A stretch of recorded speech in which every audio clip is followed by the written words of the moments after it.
Հովհաննես Հովհաննիսյանը առողջապահության ոլորտում երկար տարիների փորձ ունի։ Արմատներով շիրակցի պարոնը 1975 թվականից աշխատել է ներքին գործերի համակարգում, շատ պաշտոններ է զբաղեցրել։ Այժմ նշանակվել է Շիրակի մարզի առողջապահության վարչության պետի պաշտոնում։ Երբ որ մարդիկ գալիս են արդեն իսկ պատրաստի ծրագրերով, ես կարծում եմ,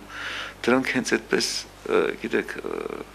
սրճարանային ծրագրեր կարելի է համարել։ Պետք է տեղում ծրագրերը ծնվեն։ Պարոն Հովհաննիսյանը մասնակիորեն ծանոթ է մարզի առողջապահական խնդիրներին, ասում է հիմնական խնդիրը բուժ սարքավորումներն են, ծանոթ է բյուջեին 2011-ին խնդրի լուծման համար գումարներ նախատեսված չեն, բայց կարելի է վերանայել հարցը, նշում է նոր պետը, նա մասնակիորեն ծանոթ է նաև ոլորտի աշխատուժին։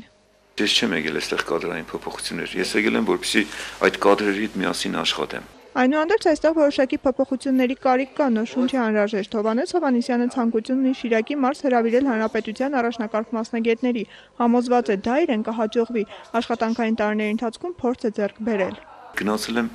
ծանոթությունների կարգով, գտել եմ